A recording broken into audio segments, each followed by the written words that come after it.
రోమపత్రిక 11వ అధ్యాయము 33 నుంచి 36 వచనాల వరకు మనం ధ్యానం చేసుకుందాం. ఆహా, దేవుని బుద్ధి జ్ఞానముల బాహుళ్యం ఎంతో గంభీరము, ఆయన తీర్పులు శోధింపనెంతో అసఖ్యములు, ఆయన మార్గములెంతో అగమ్యములు. ప్రభు మనసును ఎరిగిన వాడెవడు? ఆయనకు ఆలోచన చెప్పిన వాడెవడు? ముందుగా ఆయనకిచ్చి ప్రతిఫలము పొందగలవాడెవడు? ఆయన మూలమున, ఆయన ద్వారాను, ఆయన నిమిత్తము సమస్తమును కలిగినవి యుగములకు వరకు ఆయనకు మహిమ కలుగునుగాక. ఆమెన్. స్తోత్రం దేవ. ఈరోజు యొక్క వాక్య వెలుగులో మాతో మాట్లాడి బలపరచమని యేసు నామములో ప్రార్థించి నమ్మి పొందుకున్నాం తండ్రి. ఆమెన్.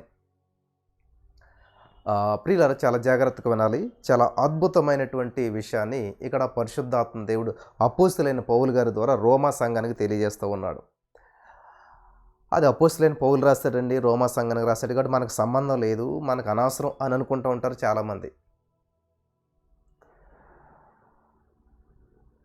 ఇక్కడ దేవుని యొక్క వాక్యపు వెలుగులో మనం నడిపించబడుతున్నప్పుడు ప్రతి విషయము కూడా మన కొరకు పరిశుద్ధాత్మ దేవుడు పొందుపరిచాడు, మన మేలు కొరకు, మన క్షేమం కొరకు. ఈ యొక్క సత్యాన్ని మీరంతా కూడా గ్రహించాలని చెప్పేసి ప్రభు పేరిట నేను మనం చేస్తూ ఉన్నాను. చూడండి ఇక్కడ, ఆహా, దేవుని బుద్ధి జ్ఞానముల బాహుళ్యం ఎంతో గంభీరము. గంభీరం అంటే ఎంతో గొప్పవి. ఇక్కడ 33-36 వచనాల వరకు మనం చదివినప్పుడు ఇజ్రాయేలీలు ప్రస్తుతం అవిశ్వాసంలో ఉండటం సువార్త సత్యానికి విరోధం కాదు అని చెప్పి తన యొక్క వాదనను పౌలు ఈ యొక్క వచనాల్లో క్లుప్తీకరిస్తూ ఉన్నాడనమాట. దేవుని యొక్క జ్ఞానం, శక్తి, మరి ప్రణాళికలో ఉన్నటువంటి అద్భుతాన్ని గురించి ఆశ్చర్యపోతున్నాడు. దేవుడు చేస్తున్న దాన్ని ముందుగా చూడగలిగేవాడు ఎవడు? దేవుడు చేయబోతున్న దాన్ని ముందుగా చూడగలిగినటువంటి వాడు ఎవడు?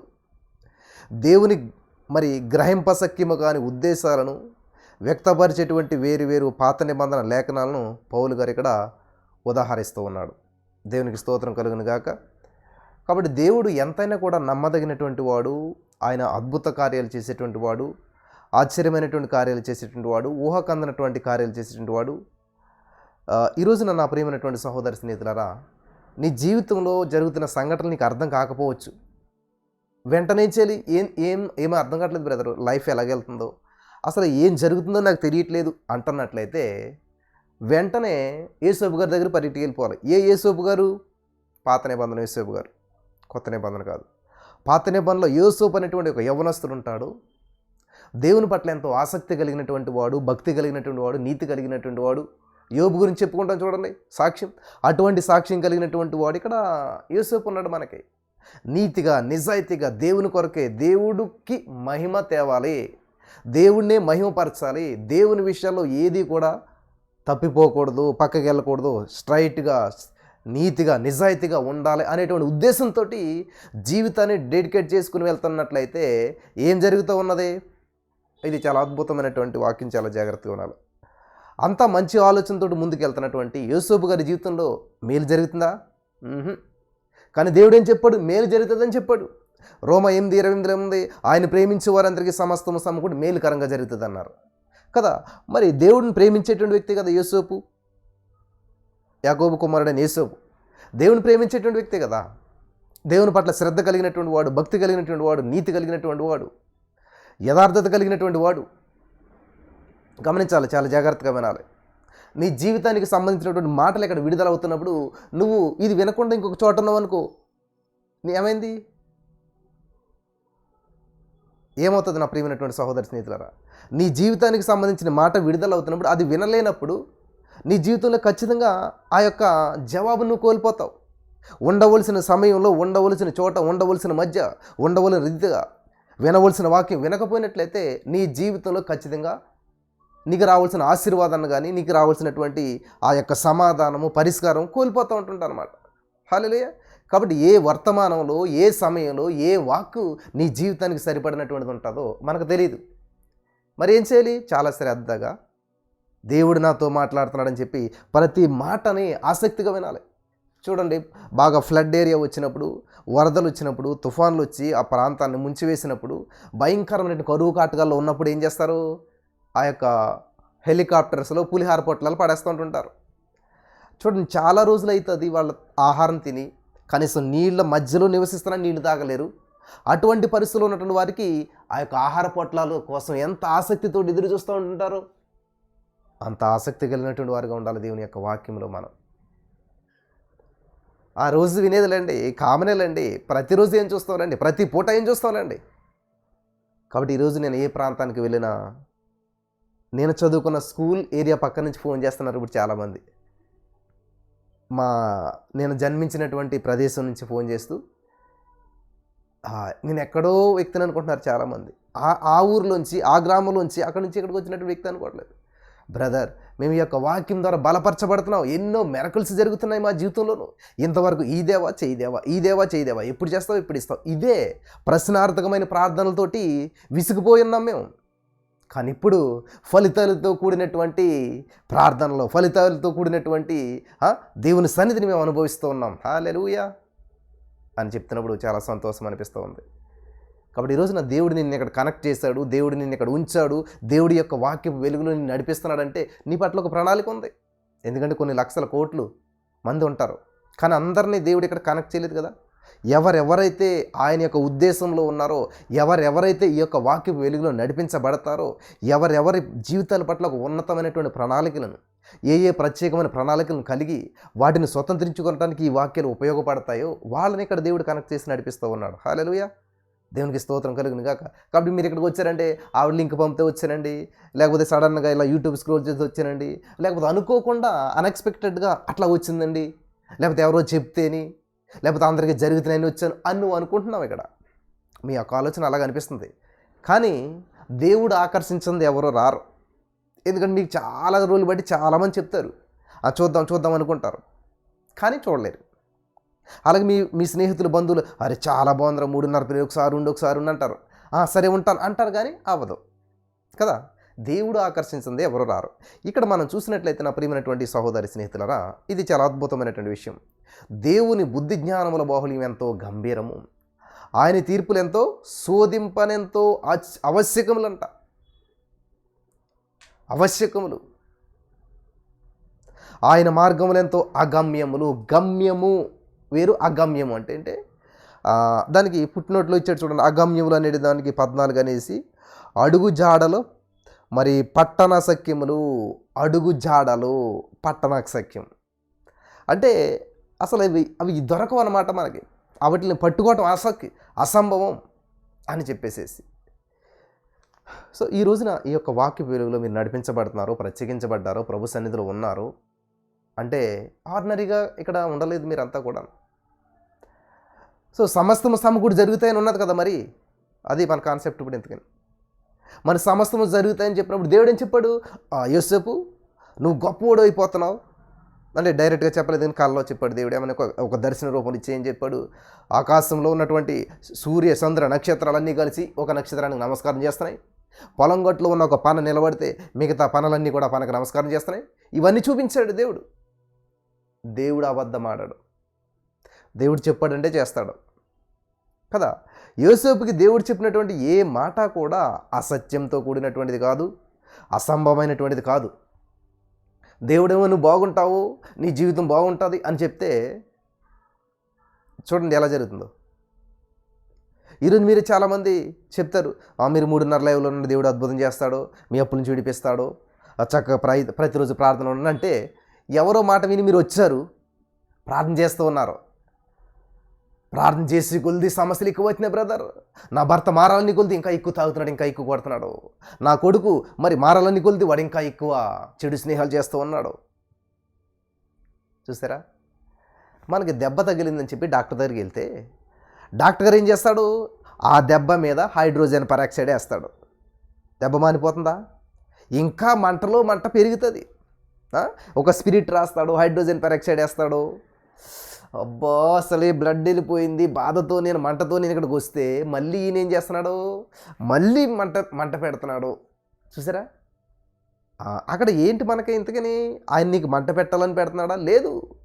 నీకు తగిలినటువంటి గాయంలో ఏదైతే డస్ట్ చేరిందో, ఏదైతే మరి డస్ట్ ఉన్నదో అది డస్ట్ పోవాలి. హైడ్రోజన్ పెరాక్సైడ్ వేసి కడిగితే అందులో దుమ్ము ధూళి డస్ట్ అంతా పోయాక దాన్ని నీట్గా చేశాక దానికప్పుడు గాయాన్ని కట్టి బాగు చేసి స్వస్థత అవటానికి కావాల్సినటువంటి చేస్తుంటుంటాడు ఆయన. అలాగే నువ్వు దేవుని దగ్గరికి ఆల్రెడీ నలిగిపోయి వచ్చావు, ఆల్రెడీ సమస్యల్లో వచ్చావు, ఆల్రెడీ ఇబ్బందులు వచ్చావు. నువ్వు ప్రార్థించగొలిచి సమస్యలు ఎక్కువైపోతూ ఉన్నాయి బ్రదర్. అప్పులు ఇంకా ఎక్కువైపోతున్నాయి బ్రదర్. అప్పుల డాచర్ ఇంకా ఎక్కువైపోతుంది బ్రదర్. వాళ్ళు వచ్చి మమ్మల్ని నానా రకాల మాట్లాడుతున్నారు బ్రదర్. మేము స్తుతించగొలిది సమస్య ఎక్కువైపోతుంది కదా. ఎలా అనిపిస్తుంది మీకు? యోసేపు నీతిగా ఉండే కొలది, నియమ నిబంధనలు అనుసరించే కొలది ఏమవుతుందంటండి? సమస్త సమకూడి మేలుకరం జరగాలి కదా. కానీ అన్నదమ్ముల దగ్గరికి వెళ్ళేసరికి చిత్త కొట్టి గోతిలో పడేశారు. అయ్యో అని చెప్పేసేస్తే చంపేద్దారని చూస్తారు. చంపేస్తే ఇంక దేవుని చిత్తం ఏమైపోతుంది అక్కడితోటి?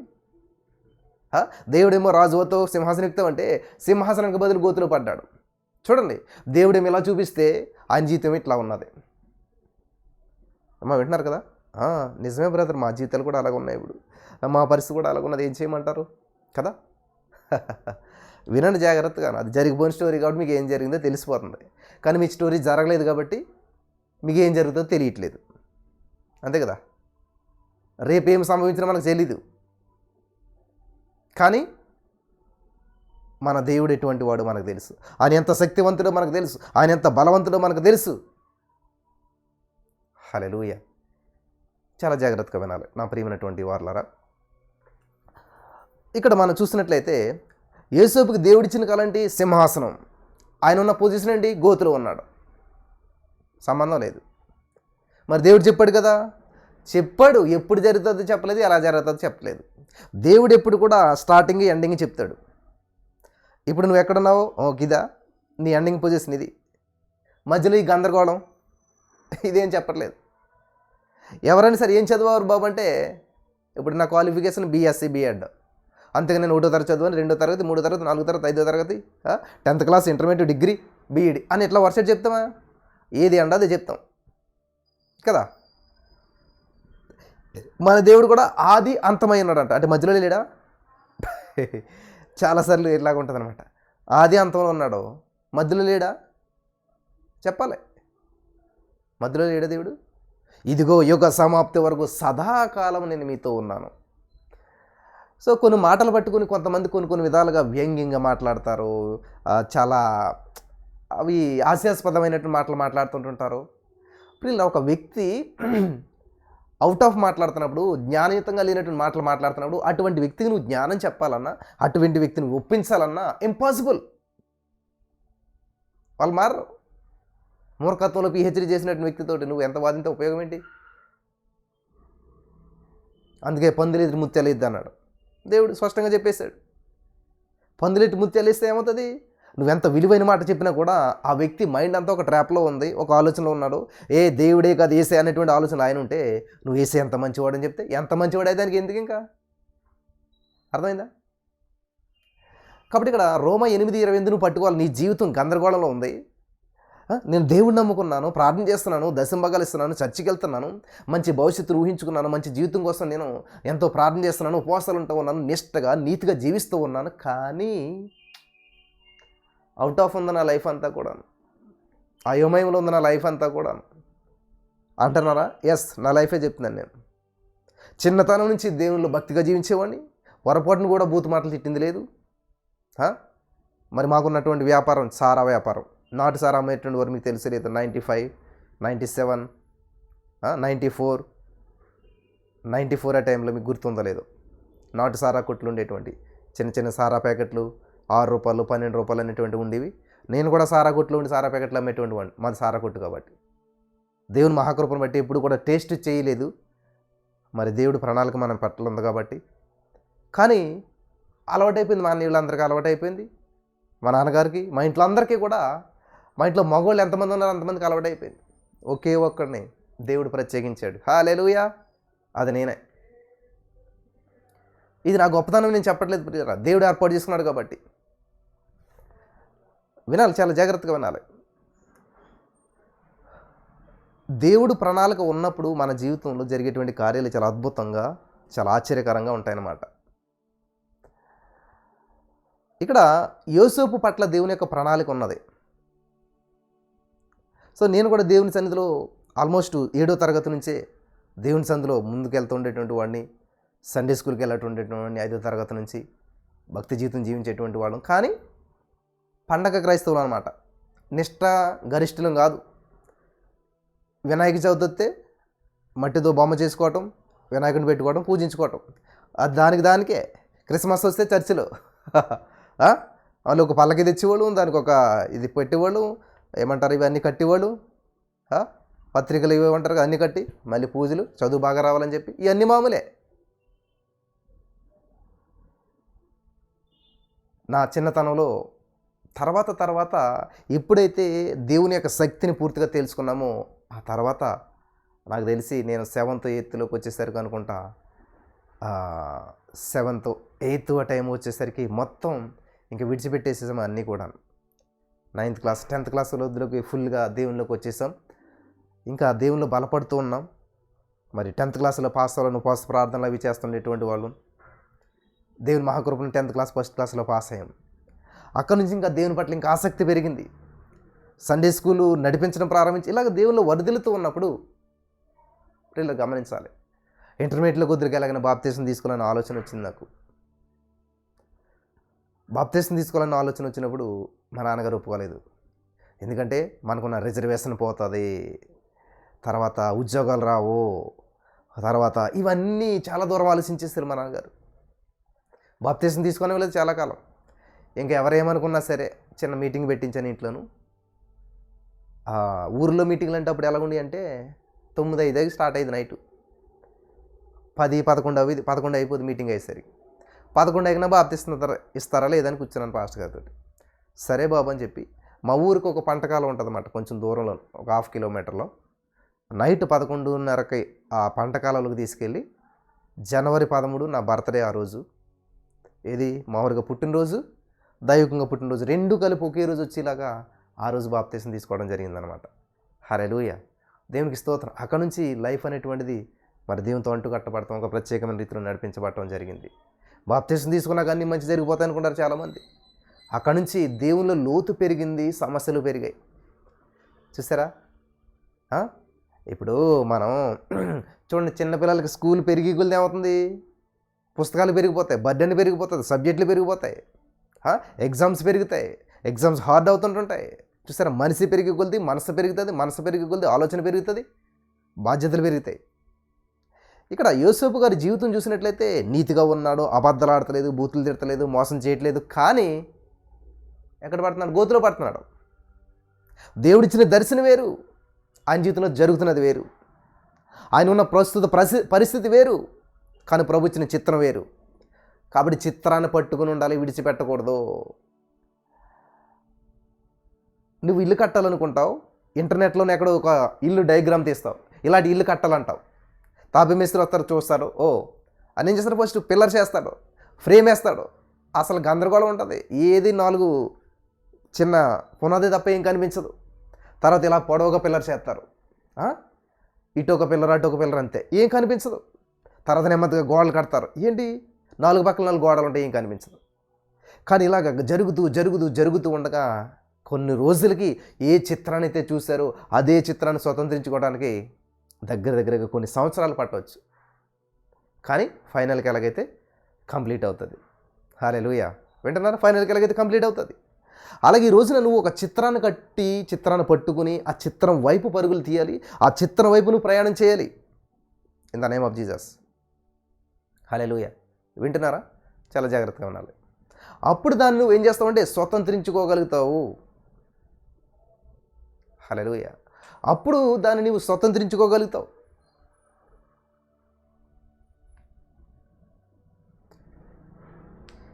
కాబట్టి ఈ రోజున ఈ మాటలు వింటున్న ప్రియమైనటువంటి సహోదరి స్నేహితులారా, చాలా జాగ్రత్తగా వినాలని ప్రభు పేరిట నేను మనం చేస్తూ ఉన్నాను. ప్రభు మనందరి పట్ల ఒక ప్రత్యేకమైనటువంటి ప్రణాళికలను, ఉద్దేశాలను కలిగి ఉన్నాడు. నీ పట్ల, నా పట్ల దేవుని యొక్క ప్రణాళికలు బహు ఉన్నతమైనటువంటివి. కాబట్టి మీరు ఆలోచన చేసినట్లయితే యేసుతో దేవుడు చెప్పింది ఎక్కడ నెరవేరుతుందా? దేవుడు చెప్పాడు, కానీ వెంటనే నెరవేరుతుందని చెప్పలేదు. ఎప్పుడు నెరవేరుతుందో చెప్పలేదు, ఎలా నెరవేరుతుందో చెప్పలేదు. అన్నా నేను చాలా నిష్ఠగా ఉన్నానన్నా, భక్తిగా ఉన్నానన్నా, దేవుని కొరకు జీవిస్తున్నానన్నా, కానీ అనుకోని సంఘటనలన్నీ నా మీద వచ్చి పడుతూ ఉన్నాయి. లేనిపోని నిందలు, అవమానాలు. మరి ఏం చేయాలి? నువ్వు గందరగోళం అవ్వకూడదు. ఇక్కడ ఇటువంటి ప్రతికూల పరిస్థితులు వచ్చినప్పుడు చెక్కు చెదరని విశ్వాసం కలిగి ఉండాలి. హల్లెలూయా. రోమా 8:28 ప్రకారం సమస్తము సమకూడి, ఎందుకంటే నేను దేవుని ప్రేమించే వ్యక్తిని కాబట్టి సమస్తము సమకూడి నా మేలు కొరకు, నా క్షేమం కొరకు, ఈ నష్టం కూడా నా యొక్క మేలు కొరకే అని ఎప్పుడైతే నువ్వు గ్రహిస్తావో, ఎంత గ్రహించినా బ్రదర్, ఎంత ప్రార్థించినా బ్రదర్, ఎంత స్తుతించినా దినదినము హృదయం భారం పెరిగిపోతుంది, బర్డెన్స్ పెరిగిపోతున్నాయి, అప్పులు పెరిగిపోతున్నాయి, ఆ జీవితం పట్ల నిరాశ నిస్పృహలు పెరిగిపోతూ ఉన్నాయి. ఎందుకని చెప్పనా? ప్రియులారా గమనించాలి. ఇప్పుడు మీ ఇంటి పక్కన చెత్త ఉంది, డస్ట్బిన్ ఉంది. మీ ఇంట్లోకి ఆ డస్ట్బిన్ వల్ల ఆ డస్ట్తో కూడినటువంటి కుళ్ళు కంపొస్తూ ఉంది. సో మీరు దాన్ని డామినేట్ చేయాలి, దాన్ని నిర్మూలించుకోవాలంటే మీరు ఏం చేయాలి? రూమ్ స్ప్రే కానీ ఏదన్నా మంచి పవర్ఫుల్ది కొట్టారనుకోండి, అప్పుడు ఏమవుతుంది? మనకి పార్టీల్లో ఫంక్షన్లు ఏం చేస్తారు? బాగా స్ప్రేలు అవి కొడుతుంటారు. యాక్చువల్గా ఆ ప్రదేశం అంతా అది రెంట్కి తీసుకున్నదో పెద్ద ఫంక్షన్ హాల్ ఏదోను, కానీ అనేక మంది అక్కడ వచ్చి స్మోక్ చేసి అవి చేసి ఇవి చేసి దాన్ని నాశనం చేసిపోతారు. కానీ మళ్ళీ ఏం చేస్తారు? వీళ్ళు క్లీన్ చేసేసేసి వీళ్ళ దాన్ని స్ప్రే చేయటం వల్ల మంచి వాసన వస్తుంది. అంటే ఇక్కడ గమనించాలి, నీ జీవితం గందరగోళం అయిపోవడానికి కారణం, నీ జీవితం ఆ సమస్యలు చిక్కుకుపోవడానికి కారణం. చూడండి, బలమైనటువంటి బోటు, బలమైనటువంటి ఓడ సముద్రంలో వెళ్తున్నప్పుడు దాన్ని పెద్ద పెద్ద కెరటాలు కొట్టినా కూడా అదేమవుతుంది? స్టేబుల్గా ఉంటుంది. ఎందుకంటే ఆ కెరటానికి మించిన బలం దీనికి ఉంది కాబట్టి. అర్థమైపోయిందా మీకు పాయింట్? నీ జీవితంలో నీకు ఎదురే సమస్యకు మించిన స్థుతి నీకు ఉన్నట్లయితే, నీ జీవితంలో నీకు ఎదురేటువంటి ఆ నిందలు అవమానాలకు మించినటువంటి ప్రార్థనా శక్తి, స్తుతించే శక్తి, దేవుని పట్ల నీకు విశ్వాసం బలంగా ఉన్నట్లయితే, నాకు ఒక విషయం ఆశ్చర్యం అనిపిస్తుంది. ఏంటంటే, యేసు ప్రభువు నిద్రపోతున్నారు, శిష్యులు మెలకుగా ఉన్నారు, 12 మంది మెలకుగా ఉన్నారు. వింటున్నారా? తుఫాన్ వచ్చింది, అంటే సమస్య వచ్చింది, అంటే గందరగోళం వచ్చింది. ఈ మెలకుగా ఉన్న 12 మంది గందరగోళం అయిపోతున్నారు, ఎన్నో ప్రయత్నాలు చేస్తూ ఉన్నారు, కానీ ఏ విధమైనటువంటి ఫలితం లేదు, శూన్యం. జాగ్రత్తగా ఉన్నారు. ఫలితాలు మెయిన్ మనకు, ఫలితాలు. నువ్వు ఎంతకాలం బట్టి ప్రార్థన చేస్తున్నావు? నీ వయసు ఎంత? అరే చాలా చిన్న వయసు అండి, దేవుడు భలే వాడుకుంటున్నాడు. దేవుడికి వయసుతో సంబంధం లేదు. ఏలి అక్కడే ఉన్నాడు, సమూయేలు అక్కడే ఉన్నాడు. సమూయేలు చిన్నోడు, కానీ సమూయేలుని పిలిచి మాట్లాడుతున్నాడు దేవుడు. ఎవడు దీనుడై నలిగిన హృదయం కలిగిన వాడై నా మాట విని వణుకుచుండును వాని నేను దృష్టి ఉంచున్నాను అంటాడు. గమనించారా ప్రియులారా? కాబట్టి ఇక్కడ దేవుడికి కావాల్సింది నీ యొక్క ఏజు, నీ యొక్క మరి సామర్థ్యం, ఇవి కాదు. దీనత్వం, మృదు, ప్రేమ, సహనం, ఇవి చూస్తాడు దేవుడు. నీకు అంతే ఉంటుంది కదా. కొండల పెకలించే విశ్వాసం కలిగిన వాడైనా సరే ప్రేమ లేని వాడైతే, ప్రేమ ఉన్నదంటే సూచన అండి. మొదటి 13 ఉంటుందన్నమాట ప్రేమకు ఉండే లక్షణాలు. ప్రేమ సహింతది. వాళ్ళు ఎంత టార్చర్ పెట్టినా కూడా ఏం చేస్తాం? నేను అనరు, విడాకులు అనరు. చూసారా? అంటే నేనేమంటానంటే వాళ్ళకి ప్రేమ లేదని చెప్పాలన్నమాట. ఎంతకాలం సహింతామండి? దీర్ఘకాలం సహించినాను ఉంది మరి అక్కడ బైబిల్లో. చూసారా? ప్రతిదానికి సమాధానం ఉంటుంది బైబిల్లోను. ఎంతకాలం సహించాలి బ్రదర్? దీర్ఘకాలం అంటే చెప్పలేదు అది ఎంత దీర్ఘకాలం. సో ఇక్కడ మనం గమనించినట్లయితే ప్రియులారా, 12 మంది శిష్యులు గందరగోళంలో పడ్డారు తుఫాన్ వచ్చేసరికి. వాళ్ళ ప్రయత్నాలు వాళ్ళు చేశారు, అంతే కదా. ఎప్పుడు దేవుని దగ్గరికి మనం ముందుకెళ్ళాం. ఏమో వింటున్నారా? ఆకులు కాలాక ఏంటంటే చేతులు కాలాక ఆకులు పట్టుకుంటారంట. ముందే పట్టుకోవచ్చు కదా. ఇప్పుడు పొయ్యి మీద ఉన్నటువంటి ఆ టీయో ఏదో దింపాలి. కాలకెళ్ళి ఇప్పుడు నువ్వు గబగబా ఆయిన్మెంట్ అది రాసుకోవటం ఎందుకు? ఆ కాలక ముందే గుడ్డ పట్టుకుని దింపుకోవచ్చు కదా, క్లాత్ పట్టుకుని దింపుకోవచ్చు కదా. కాలాక పట్టుకుంటే ఉపయోగం ఏంటి? కాబట్టి ఇక్కడ శిష్యులు తుఫాన్ వచ్చినప్పుడు వెంటనే దేవుడికి చెప్పొచ్చు కదా, మానేసేసి అలా నిద్రని దేవుడిని అలాగ పక్కన ఉన్నాయి అనుకుని అన్ని ప్రయత్నాలు ఆ సామాను పడతారు, ఈ సామాను పడతారు, మొత్తం ఇల్లు అంతా గుల్ల చేసుకున్నారు. చివరికి ఎలాగైతే లేపారు. యేసుక్రీస్తు ప్రభువు నిద్రలో నుంచి లేచి అమ్మో తుఫాన్ అని అన్నాడా? చెప్పాలి మీరు. ఆయన మనిషిగానే ఉన్నాడు అక్కడ. మనిషిగా ఉన్నాడు కాబట్టి నిద్రపోతున్నాడు. ఎందుకంటే దేవుడు ఏమంటున్నాడు, నేను కొనుక్కొని నిద్రపోను అన్నాడు. దేవుడైతే కొనుక్కోవడం నిద్రపోడు. వినాలి. దేవుడు అయినప్పటికీ దైవికమైన లక్షణాలన్నీ పక్కన పెట్టాడు అక్కడ. పరలోక రాజ్యం విడిచిపెట్టకూడని భాగ్యం తెలిసి విడిచిపెట్టి వచ్చాడు కదా ఆయన. కాబట్టి మానవ శరీరంలో మానవ శరీరాన్ని ధరించాడు కదా. ఆయన గుచ్చితే రక్తం వచ్చిందా లేదా? కొడితే దెబ్బలు తగిలే లేదా? కాబట్టి మనిషిలాగా ఉన్నాడు. మనిషికి రెస్ట్ అవసరం, నిద్ర అవసరం కాబట్టి ఆయన మనిషిలాగా ఉన్నాడు కాబట్టి మానవ స్వరూపంలో ఉన్నాడు కాబట్టి నిద్రపోయాడు ఆయన. సో ఆయన లేపితే సేమ్ మనిషిలాగానే లేసాడు ఆయన. సో మనిషిలాగానే లేస్తాడు కానీ మనిషిలాగా రియాక్ట్ అవ్వలేదు అక్కడ. హల్లెలూయా. చాలా అద్భుతమైన విషయం ఈరోజు. ప్రిపేర్ అయితే వాక్యం చెప్పే విధానం వేరే ఉంటుంది కానీ పరిశుద్ధాత్మ దేవుడు మాట్లాడితే విధానం వేరే ఉంటుంది. ఇక్కడ నేను ఈవినింగ్ వాక్యం ఎప్పుడు కూడా ఇక్కడికి వచ్చే వరకు కూడా నేనేం చేస్తానంటే నేనేమి ఇది చెప్పాలి అది చెప్పాలనుకుంటాను ప్రభా, నేను నుంచుంటాను, నువ్వు మాట్లాడేసుకో. హల్లెలూయా. స్వరం మాత్రం నాది వినపడుతుంది అంతే, కానీ నువ్వే మాట్లాడాలని చెప్పి అనుకుంటాను. పరిశుద్ధాత్మ దేవుడు చాలా అద్భుతంగా వాడుకుంటాడు. ఎందుకంటే ఈవినింగ్ చెప్పిన మెసేజ్లు అని చాలా పవర్ఫుల్గా ఉంటాయి. అయితే గమనించాలి, ఇక్కడ యేసుక్రీస్తు ప్రభువారు మనిషిలాగానే పడుకున్నాడు. నిద్రపోయినటువంటి ఆయన లేపరు వచ్చి లేచాడు. ఆయన చూదిలోకి గందరగోళం ఉంది, బోట్ అటు ఇటు పడతా ఉన్నది. తర్వాత ఆ వర్షం, ఆ యొక్క తుఫాను, ఆ యొక్క గాలి అంతా కూడా చూశారు, మీరు టీవీలో చూశారు, అన్నీ చూశారు. అటువంటి పరిస్థితుల్లో యేసుప్రభువు ఏం చేశాడు? వామ్మో ఇంత భయంకరంగా ఉందేంటి ఈ యొక్క తుఫాను, ఇంత మింగేస్తున్నాయేంటి అలలో, లేకపోతే ఏంటి మన పరిస్థితి, ఇట్లాంటి ఆలోచన కానీ ఇటువంటి పరిస్థితి కానీ ఎదురయ్యిందా? లేదు. పోనీ వెంటనే ఏం చేశాడు? మోకరించండి రా, అందరూ మోకరించండి, ప్రార్థన చేద్దాం అని పోనీ వెంటనే మోకరించి ప్రార్థన చేశాడా? అంటే మన రియాక్షన్ ఎలా ఉంటుందని నేను చెప్తున్నాను. ఎంతకని అదే ప్లేస్లో మనం ఉంటే ఎంత గందరగోళం ఉంటుంది. ఉన్నారు కదా శిష్యులు, ఏం చేశారో తెలుసు మీకు అందరికీ.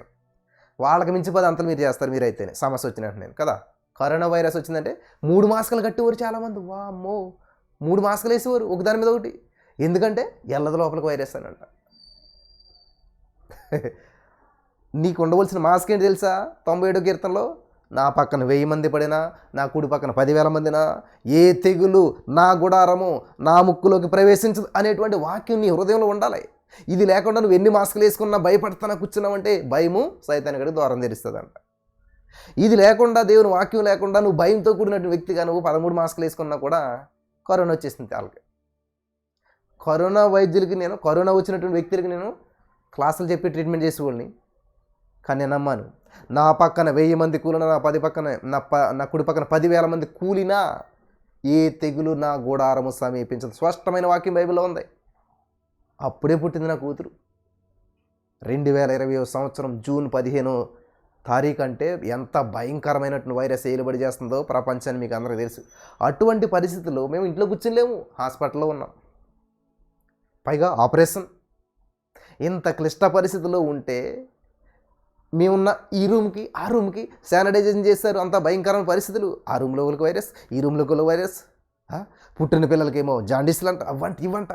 ఇంత గందరగోళంలో, ఇంత గాఢాంధకారపు లోయలో, హల్లెలూయా, నేను వాక్యం చెప్పట్లేదు పిల్లలు, నా అనుభవం చెప్తున్నాను. నా అనుభవంలో నుంచి దేవుని వాక్యాన్ని నా అనుభవంలోకి ఎలాగా నేను తీసుకుని వెళ్ళానని చెప్తున్నాను. హల్లెలూయా. దేవుని వాక్యాన్ని నేను ఎలా అనుభవించానని చెప్తున్నాను. జాగ్రత్తగా వినాలి. చూసారు, గాఢాంధకారపు లోయ, ఈ పక్కన మా పక్కన అందరూ వైరస్తో కూడినటువంటి సమస్యలతో కూడినటువంటి ఇబ్బందులు కూడినటువంటి ప్రజల మధ్యలో నా భార్య కన్సీవ్ అయ్యి డెలివరీ అయ్యి చక్కటి బిడ్డను కన్నది. 3 కేజీలు పుట్టాలంటే కరెక్ట్గా 3 కేజీలు పుట్టింది. 3 కేజీలకి 300, 2 కేజీల 999 గ్రాములు అట్లా కాదు. 3 కేజీలు అంటే 3 కేజీలే. ఫుల్ హెల్దీ, ఏ సమస్య లేదు, ఏ ప్రాబ్లం లేదు.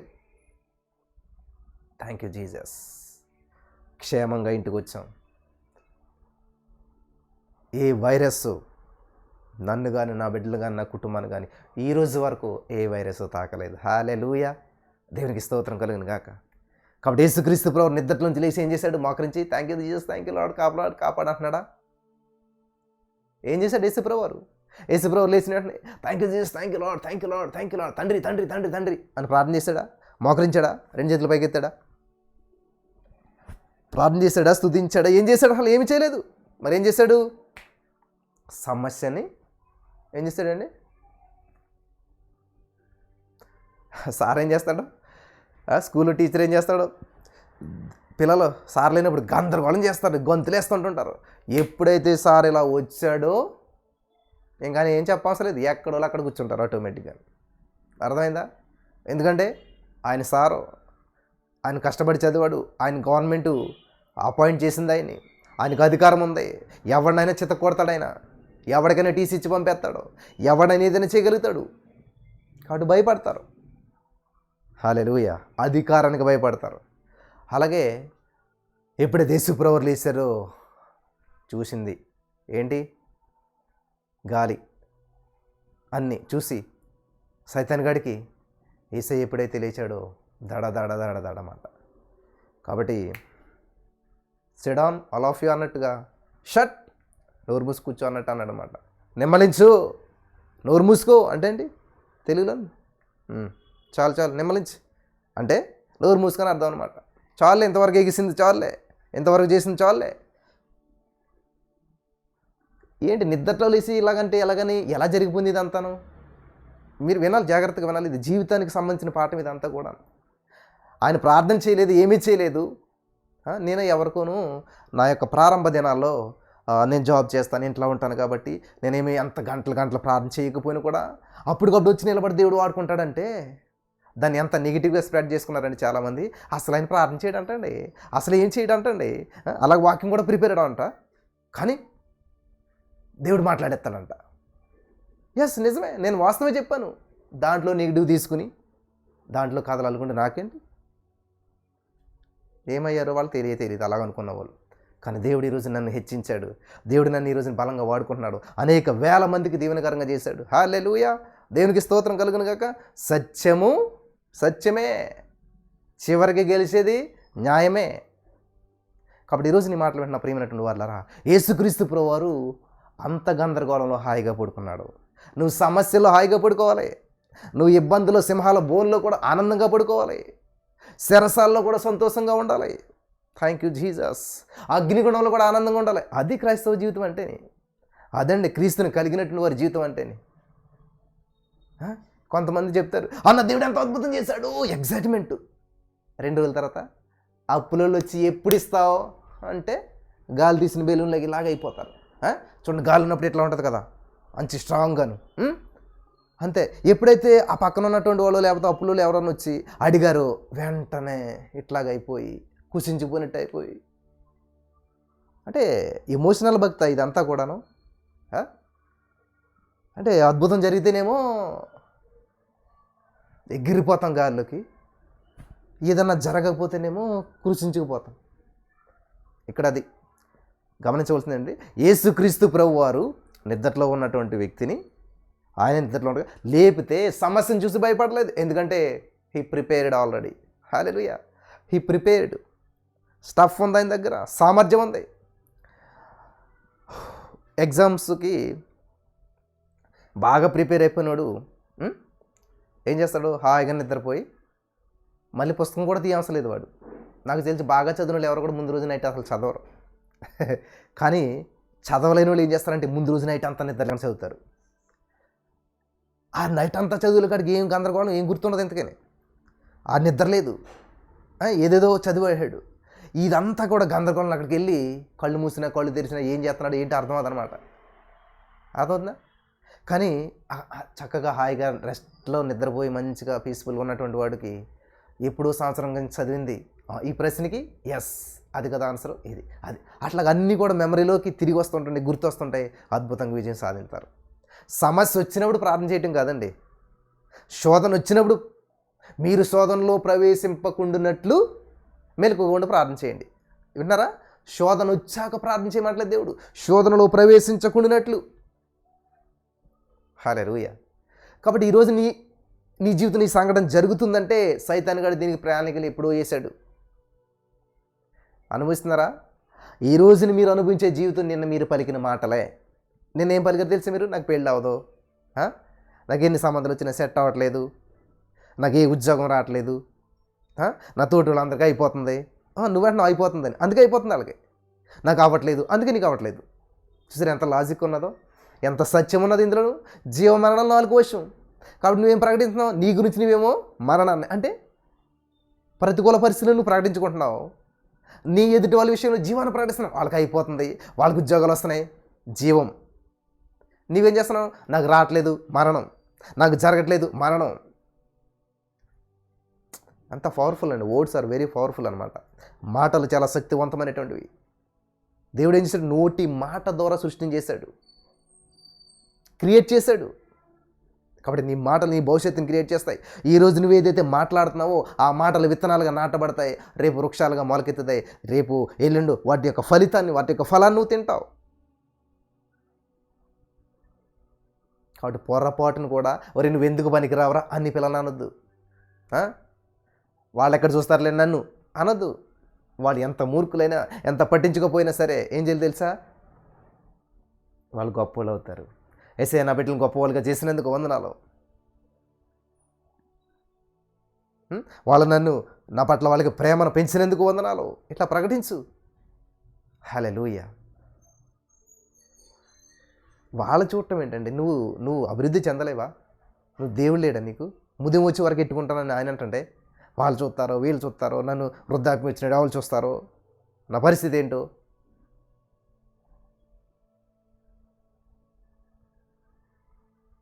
ఎందుకు ఇలాగ ఆలోచిస్తారు? హనుకువలె సాగేదా నెసాగేదా యేసుతని పాడుతూ ఉంటుంటాం. హనుకు ఏం చేశాడంట? భార్య పిల్లలు అంతా బాగానే ఉంది, అంతా ఈ బాగానే ఉన్నాయి. దేవుడితో నడుచుకుంటూ వెళ్ళిపోయాడంట, ఆయన పరలోకానికి వెళ్ళిపోయాడంట. అలాగే ఎందుకు వెళ్ళకూడదు నువ్వు? ఎక్కడ జరిగితే బ్రదర్, ఎక్కడో జరిగినాయి కాదు.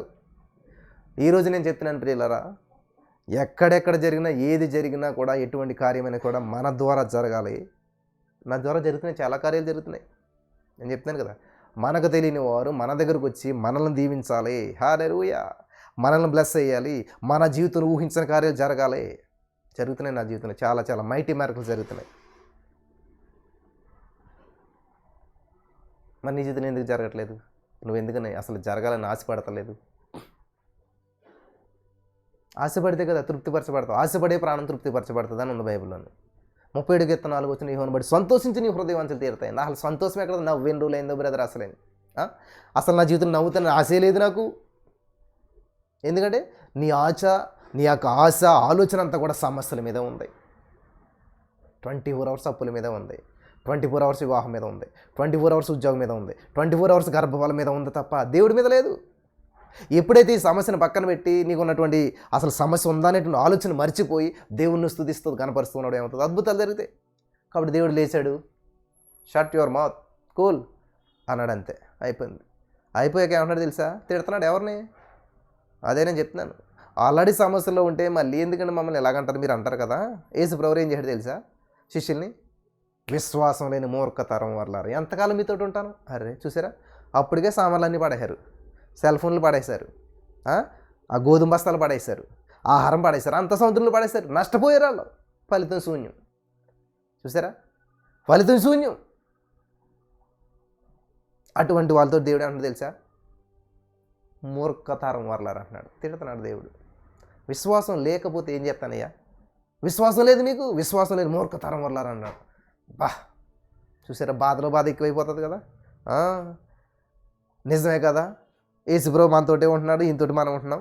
ఈయన మాట అంటే మళ్ళీ అనుకుంటున్నారు, ఒరే సముద్రం కూడా లోబడుతుందిరా ఈయనకే. ఆకాశము, సముద్రము, తుఫాన్లన్నీ లోబడుతున్నారా ఈయన ఎలాంటోడు? చూసారా, ఆయనతోటి ఉన్నారు, ఆయన పెట్టింది తింటున్నారు, అంత బాగుంది. మళ్ళీ ఎలాంటోడు అంటే ఎలాంటోడు అనుకున్నారు మరి అంతవరకు నాలో. అంటే మనకలాంటి మనిషి అనుకుని ఉంటారు. కాదు కదరే, మనకలాంటి కాదు, ఈయన ఎపాటి వాడు, ఈయన ఎటువంటి వాడు. ఇవన్నీ నా సొంత మాటలు అనుకోకుండా చదువుకోండి బైబిల్. మళ్ళీ టైం ఇదంతా మీకు చాలా పడుతుందని చెప్పేసి ఆ విషయాలన్నీ నేను చదివి చూపించట్లేదు. కానీ మళ్ళీ ఒకసారి వెళ్ళి ఈ విషయాలన్నీ ఇలాగ ఉన్నాయి లేదా ఆ బెరయ సంఘంలాగా చర్చించండి, ఆలోచించండి. ఈయన బైబిలే చెప్తున్నాడా, వాస్తవమే చెప్తున్నాడా? లేదు ఉన్నట్టు పలకండి అంటాడు, జరిగింది జరిగిపోయినట్టు చేయమంటాడు. యోహాను సువార్త 17:4 ఏమంటాడు దేవుడు? తండ్రి, భూమి మీద నాకు అప్పగించిన పని అంతా నేను చేసేసాను, సంపూర్ణంగా నెరవేర్చేశాను, నేను మహింపరిచేశాను. ఎక్కడ సంపూర్ణంగా నెరవేర్చాడు? సిలువ కార్యం అయిందా దేవుడికి? అవ్వలేదు కదా, మామూలుగా ఉన్నాడు ఇంకా అక్కడ. గమనించాలి. కానీ ఏమంటున్నాడు? అయిపోయింది, అవ్వలేదు కానీ అయిపోయింది అంటున్నాడు. దేవుడు ఎప్పుడు కూడా ఇప్పుడు పరిస్థితిని ఇప్పుడు చూసి మాట్లాడ్డాయి. యేసుక్రీస్తు ప్రభువు దగ్గరికి స్వస్థత పొందుకోవడానికి వచ్చినటువంటి ఆ యొక్క 12 సంవత్సరాల రక్తస్రావం స్త్రీతో ఏమంటాడు? నీ విశ్వాసం నిన్ను స్వస్థపరిచింది. తర్వాత ఏమంటాడు మళ్ళీ? స్వస్థపరిచేసిందని అంటాడు, కానీ మళ్ళీని స్వస్థతను పొందుకో, స్వస్థతను అనుభవించు అంటాడు. తర్వాత మళ్ళీ అదే వచ్చిన స్వస్థత గలదానవై. హల్లెలూయా. కాబట్టి రెండు సైమల్టేనియస్గా, అంటే ఆత్మలోకం, భౌతిక లోకం రెండు ఉంటాయి. సో నీ జీవితం ఏదైనా జరగాలంటే ఆత్మలోకం ముందే జరిగిపోతుంది, ఉద్దేశించబడుతుంది, తర్వాత భౌతికంగా జరుగుతుంది. సో ఈరోజు నేను చెప్పదలుచుకున్నటువంటి విషయం ఏంటంటే, దేవుని మీద ఆధారపడి కొద్ది సమస్యలు ఎక్కువైపోతున్నాయి బ్రదర్, దేవుని వైపు చూసే కొద్ది సమస్యలు ఎక్కువైపోతున్నాయి బ్రదర్ అని మీరు అంటున్నట్లయితే యేసుని గుర్తు తెచ్చుకోండి. యేసోబు జీవితం చూడ నిష్టగా ఉండే కొద్ది, భక్తిగా ఉండే కొద్ది సమస్యలు ఎక్కువైపోయి గోతిలో పడ్డాడు, జైల్లో పడ్డాడు, నిందలో పడ్డాడు, అవమానంలో పడ్డాడు. తోటి వాళ్ళందరికీ ఉద్యోగాలు వచ్చేస్తున్నాయి, ఈయన ప్రార్థన చేసిన వాళ్ళకి ఉద్యోగాలు వచ్చేస్తున్నాయి, ఈయన ప్రార్థన చేసిన వాళ్ళు మంచి మంచి పొజిషన్కి వెళ్ళిపోతున్నారు, ఈయన మాత్రం జైల్లో ఉన్నాడు. ఎట్లా ఉండదు పరిస్థితి? కానీ నమ్మకం ఉన్నాడు. మనకి ఇదే పెద్ద ప్రాబ్లం అనమాట. యేసోబు ఎక్కడన్నా ప్రభా నేను ప్రార్థన చేస్తే వాళ్ళకి మరి అది 3 రోజులు అంటే 3 రోజులు ఉద్యోగం వచ్చేసింది, 3 రోజులు అంటే 3 తలకాయ తీసేశారు, ఇంత స్పష్టంగా జరుగుతుంది, మరి నాకెందుకు జరగట్లేదు, నువ్వు ఇచ్చిన దర్శనం ఏమైపోయింది నా పట్ల అని ఎక్కడన్నా ప్రశ్నించాడా? వింటున్నారా? హలో, వింటున్నారా? లేకపోతే ఏదో పరజ్ఞానంలో ఉన్నారా? ఏదో పెట్టాలి కాబట్టి లైవ్ పెట్టేసి ఏదో ఆలోచిస్తున్నారా? వినాలే. యేసోబు ఒక్క ప్రశ్న వేసాడా? అసలు నాకు ఎందుకు ఇలా జరుగుతుంది? ఎన్ని ప్రశ్నలు వస్తాయో నాకు.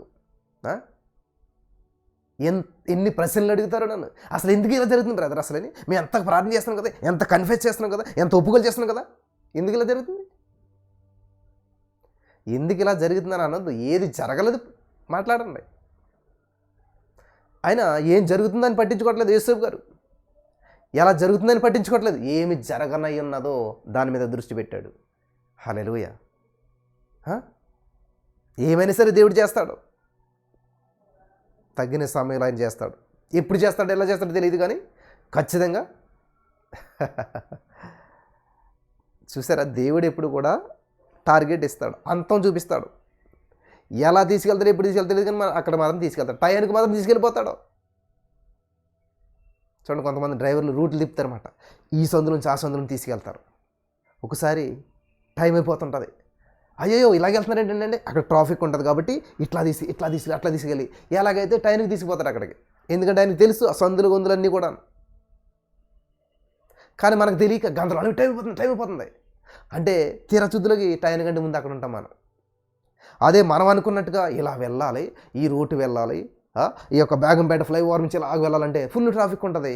మనం అనుకున్నట్టు వెళ్తే అక్కడ చిక్కిపోతాం, మన గమ్యస్థానం చేరదు. అర్థమవుతుందా?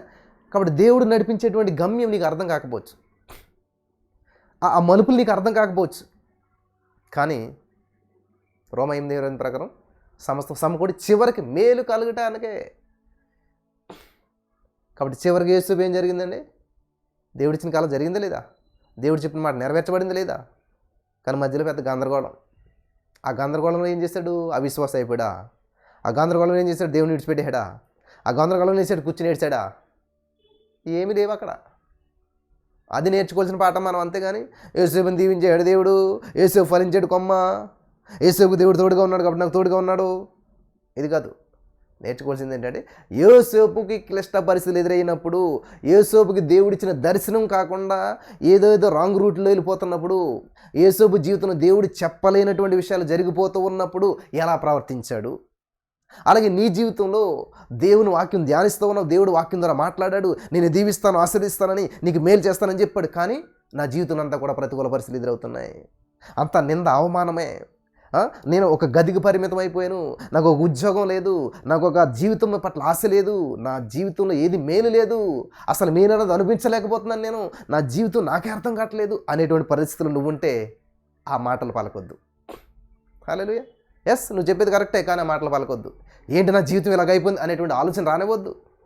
భలేటోరు బ్రదరు, మీరు భలే చెప్తారు. నేను భలే చెప్పట్లేదు, నా అనుభవం చెప్తున్నాను నేను.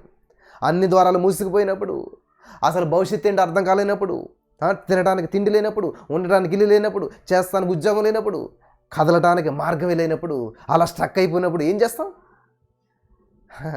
మీకు ఏం తెలుసు? నాకు తెలుసు, నేను అనుభవించాను కాబట్టి చెప్తున్నాను ఆ విషయాలన్నీ నేను.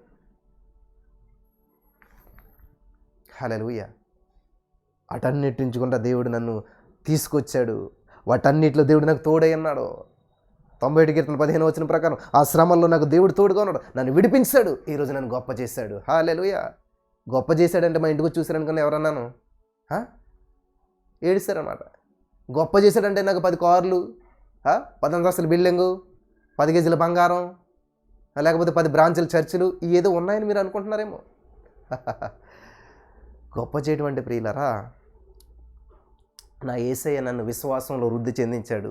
హల్లెలూయా. తల వంచనటువంటి, మెడ వంచనటువంటి స్థితిలో దేవుడు నన్ను ఉంచాడు. సైతాన్ గడు ఏ విషయంలో కూడా నన్ను లొంగదీయలేకపోయాడు, ఏ విషయంలో కూడా నన్ను ఓడించలేకపోయాడు. హల్లెలూయా. ఎటువంటి క్లిష్ట కష్ట పరిస్థితులు వచ్చినా కూడా నా దేవుడు గొప్పడని నిలబడగలిగాను. కాబట్టి ఈరోజున అనేక మందికి దేవుడు యూజ్ఫుల్గా, నేను దీవించబడటం దేవుని ఉద్దేశం కాదు. అదేంటి బ్రదర్ అలాగంటారు? ఎస్, నేను దీవించబడటం మాత్రమే దేవుని ఉద్దేశం కాదు. అనేక మందికి దీవెనకరంగా ఉండాలి, అనేక మందికి ఆశీర్వాదకరంగా ఉండాలి, అనేక మందికి ఉపయోగకరంగా ఉండాలి అని నేను ఆశపడేటువంటి వాడిని. దేవుని యొక్క ఉద్దేశం అదై ఉన్నది.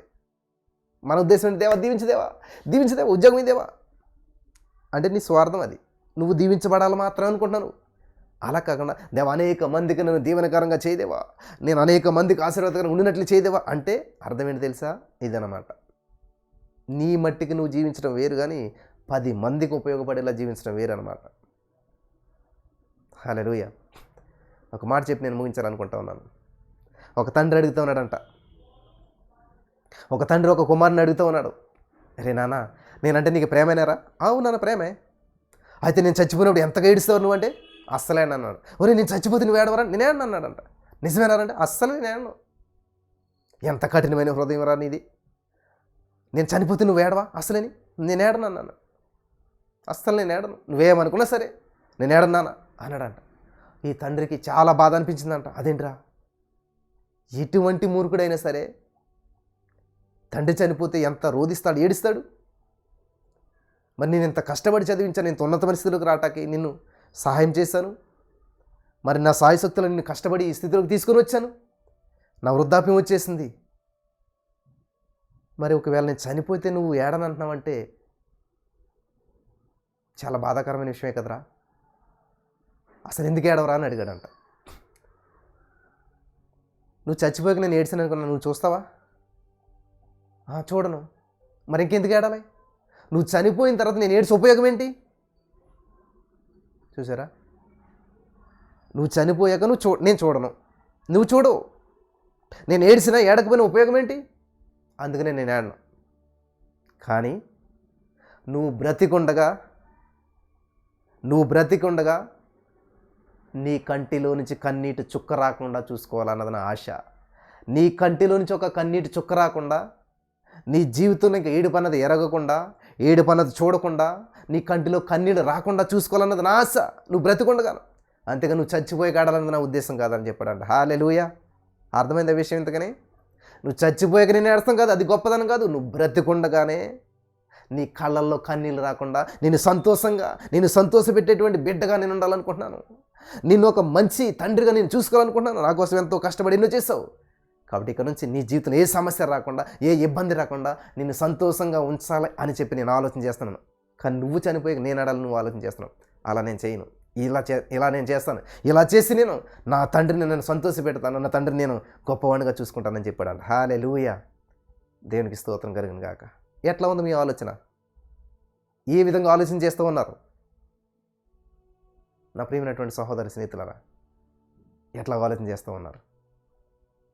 నేను సెటిల్ అయిపోతే బాగుండు అనుకుంటున్నారా? ఉద్యోగం ఇస్తే బాగుండు అనుకుంటున్నారా? దేవా నేను అనేక మందికి ఉద్యోగం ఇవ్వాలి. హల్లెలూయా. హైదరాబాద్ 2010లో 2000 రూపాయలకి ఉద్యోగానికి వచ్చాను నేను. 2000 రూపాయల నెలకి.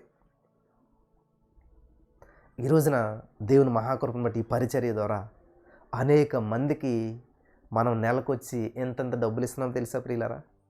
ఒక్క నైట్‌కి 17,000 రెంట్ కడుతున్నాం అక్కడ మనం. తెలుసా? మ్యూజిక్ వాళ్ళకి ఎంత ఇస్తున్నాం?